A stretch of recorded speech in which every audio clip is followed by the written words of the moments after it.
sincèrement, quand tu le vois comme ça de face sur la boîte, t'as l'impression qu'il te rentre dedans et qu'il gueule sponsorisé.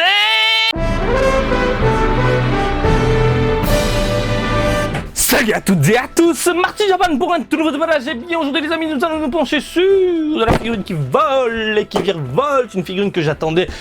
Oh putain de merde que c'est bon de nous sortir ça, que j'attendais avec impatience. Regarde. Regarde ce poster de la mort, il est magnifique. Et quand on nous sort du petit Goku comme ça, t'as l'impression que Dragon Ball, début Dragon Ball, hop, on est de retour. Allez les collectionneurs, on vous sort des figurines, vous aimez le bon vieux Dragon Ball. Ben oui, Bandai, ça y est, tu passes la troisième. Et j'ai bien dit la troisième, parce que la seconde, tu l'as passée l'année dernière à nous sortir des personnages secondaires, on en a eu partout, Ichiban Kuji, etc. Et là, bim, la troisième, on revient aux bases. Et bordel de merde, Varrock, Dieu parmi les dieux, c'est une divinité de la figurine, nous a pondu cette merveille avec Bandai Spirits. Ah, elle est dure mon pote, elle est dure là, hein. Je parle pas de la figurine, merde. Tu l'as vu au début de cette vidéo, c'est une vidéo sponsorisée. Notre ami Japan World la vend dans les 20 balles. Tu as le Goku en mode vénère, tu as le Goku qui se déchaîne et tu as le lien dans les commentaires. C'est une figurine qui est sortie le 11 novembre 2021 dans tout l'archipel. Fais-toi plaisir, hein. Bon, tu peux pas venir au Japon, mais fais-toi plaisir, t'as le lien dans les coms. Et on va passer au gros plan, ma gueule. Vous avez ici notre ami Son Goku en gros plan. Et franchement, la boîte est terrible. Moi, ça me donne envie de l'ouvrir. Je n'en peux plus. C'est magnifique. Tu sens que Varrock c'est basé sur le manga. De toute façon, Varrock se base uniquement sur le manga. Voilà, c'est... Il doit regarder un peu l'animé, mais quand tu vois ce qu'il nous pond, je vois du Toriyama à travers une figurine, c'est complètement dingue. Sur la tranche, vous avez donc le petit Goku en mode vénère, légèrement de profil avec un petit Photoshop à l'arrière. On a du Dragon Ball, le bon vieux logo, Dragon Ball à l'ancienne. Bon, presto, Bandai Spirits, pardon, qui distribue la bête. On a quelques égratignures et tout, ça donne envie, bordel de merde. Sur la tranche, regardez, boum, avec la tête de Lozalu légèrement éloignée, ça claque. Bref, je prends mon petit cutter et on découvre ce nouveau joujou du jour ensemble. Ouvre-toi, bordel, ouvre-toi. Ouvre-toi. Il peut y avoir des, je sais pas, dans le futur, des boîtes qui s'ouvrent automatiquement, tu claques des doigts, tac. Je suis dans Retour vers le futur. Boîte de protection à l'intérieur, hein, toute pourrite pour ne pas changer. Vous avez ici 1, 2, 3, 4 et 5 pièces. Le fameux support mat. Bim, la petite tige toute légère, toute pourrie. Voilà, on la met de côté. On a ensuite la tête de Lozalu et la queue du Saiyajin. Une queue bien poilue. Comment on emboîte la queue? Comme ça, tranquillement. Bim, ça part vers l'arrière normalement, oui. Voilà, on est bien. Figurine en un seul bloc.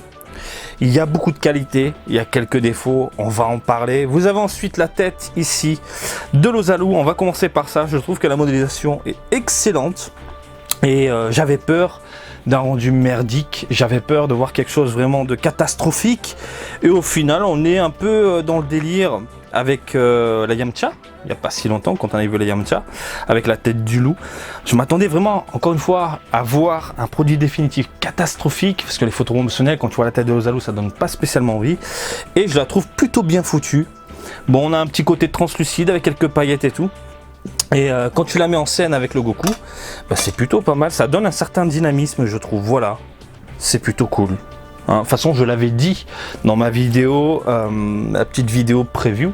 Je ne fais que répéter ce que j'ai dit quand je l'avais vu directement en boutique. Vous avez ensuite la tige à emboîter en forme de U avec le socle, un peu space. Concernant le personnage, on va parler de la modélisation. La modélisation est fantastique. On est sur du bon vieux Goku, des joues légèrement potelées, un corps légèrement musclé, des mains super bien réalisé, on n'a pas des sortes de knackis dégueulasses. Tu peux le voir de toute façon, regardez, la grosse vénasse ici, tu sens qu'il met toute sa force dans le poing. En même temps, faut fracasser du Piccolo Daimao, tu vas crever. Vous avez ensuite le bras dans l'action. Alors il n'a pas un bras tendu, contrairement à ce que certaines personnes disaient. Non, hein, il a vraiment le bras minutes, hein, plié, il rentre dans le tas. Varrock est bon, il n'y a pas de souci, de toute façon je le fais confiance. On a des vêtements déchirés, plutôt bien réalisés, on n'est pas sur du pâté dégueulasse, même sur le devant, putain ça pique même, je viens de me faire mal. Vous avez l'obi qui suit le mouvement, franchement en termes de proportion, il n'y a rien à dire. Vous avez une pièce différente pour le genou, et tant mieux, parce que sinon tu as de la peinture qui déborde, avec la couleur peau, c'est pas très joli, ça donne un petit côté rosâtre, mais là c'est du nickel. On a la queue du Saiyajin, qui est plutôt bien réalisé, voilà, franchement j'ai rien à dire, et les petites pantoufles, ça tue, il n'y a rien à dire. Que ce soit au niveau des proportions, de la musculature, du rendu global, c'est vraiment de la bombe atomique. Hein. Tu sens vraiment le trait de Toriyama à travers une figurine, je trouve ça complètement dingue et exceptionnel. Par contre, là, c'est le défaut de... Voilà, ça fait un petit moment, D-Cross Materia, ils se font plus chier, on a plus de nuances. Je le vois là, avec le Goku qui envoie de la boulette. Et on avait quelques nuances au niveau du pantalon. Aujourd'hui, on est sur du simple. Voilà, à savoir des couleurs neutres. Tu peux le voir. On a une sorte de rouge orangeâtre, hein, orange sanguine. Tu vois ce que je veux dire au niveau de la couleur? Voilà, au niveau de la tenue. Couleur peau, sans nuance autour des muscles. Oh, il a des tétons, tiens. Miracle. Hein. Pourquoi tu dis ça, Marty? Parce qu'il y a beaucoup de figurines, maintenant, ils virent les tétons. C'est de la censure, je sais pas, mais bref. Pas de nuance, pas de dégradé, et ce qui me fait légèrement grincer des dents, c'est que au niveau des égratignures, hein, les petits damage et tout, et bien sur la boîte, ça te donne envie, parce que regarde, tu les vois bien, tu vois le côté prononcé au niveau des égratignures, au niveau des griffures, là, on ne les voit pas trop. Elles sont là, elles sont présentes, mais franchement, faut poser l'œil dessus, hein. C'est vraiment dommage. Ils auraient foutu un petit marron léger, simple, comme sur la boîte au final, ça suffisait. Ça suffisait, mais la Bandai s'est pas cassé le cul, ils se sont dit bon, on va faire couleur neutre, et puis basta. Même chose au niveau des cheveux, on est sur du noir, simple, hein, qui part à l'arrière, ça rend super bien, et le visage, petite peinture au niveau des yeux, petite peinture au niveau des dents.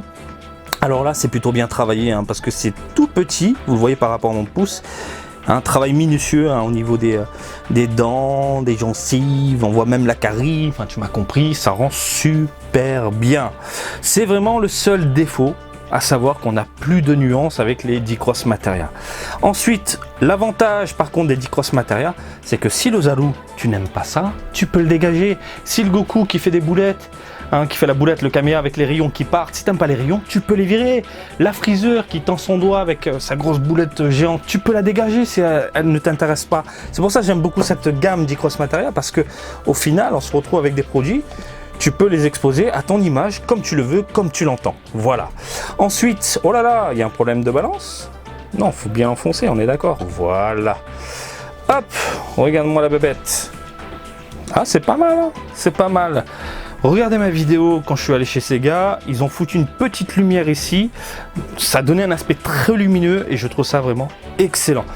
Franchement, il y a un putain de dynamisme dans la figurine, je suis très fan, elle est magnifique. On va se pencher sur la tataille. La tataille, petit Goku, je vais te poser quelque part parce que tu ne rentres pas dans ta boîte, toi. Alors... Hop, avec le support qui est obligatoire, on monte dans les 19 cm, 18-19 cm. Pour information, la tête de l'Ozaru fait dans les 5 cm et dans les 7. Après, tu peux faire un délire. J'ai vu beaucoup de Japonais faire des customs de malades. Ils ont positionné également le Goku avec l'Ozaru pas très loin de la tête. Tu vois, un truc en mode comme ça, là. Ça rend mieux, hein. Franchement c'est pas mal, Est-ce que c'est le genre de figurine que je te recommande? Goku, petit, début Dragon Ball, ah oui, il n'y a pas de dégradé, il n'y a pas de nuance. Ok, mais j'ai envie de te dire là, je m'en bats les steaks. Je m'en bats les steaks. Parce que la modélisation est fantastique.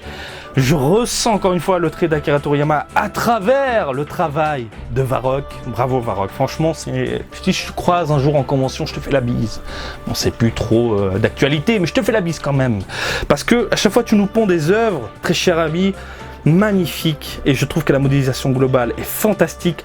On est sur ce que j'aime dans l'univers Dragon Ball, hein, des traits vieillots, et non pas des traits modernes. Encore une fois, ces petites joues potelées, tout à l'ancienne, avec cette tête énervée, tout, j'adore ça. Évidemment, c'est le genre de truc que je te recommande. Tu es fan de Dragon Ball. Début Dragon Ball 80, début 90, putain mais ça finit à la maison. Mais qu'est-ce que t'attends? Mais je suis sûr que tu l'as déjà chez toi. Oui, elle est déjà chez toi. Le fan l'a déjà à la maison. À quoi sert cette vidéo? Je ne sais pas, mais tu as mon avis. Bref, ça déchire. Et ça va finir sur mon étagère. Faut juste que je trouve un peu de place, tout simplement. Voilà, j'espère que ce petit débat du jour vous a plu. Comme d'habitude, je vous invite à me suivre sur Twitter, Facebook et Twitch, Marty Japan. Et je vous dis à très bientôt. Allez, salut, bisous, ciao, ciao!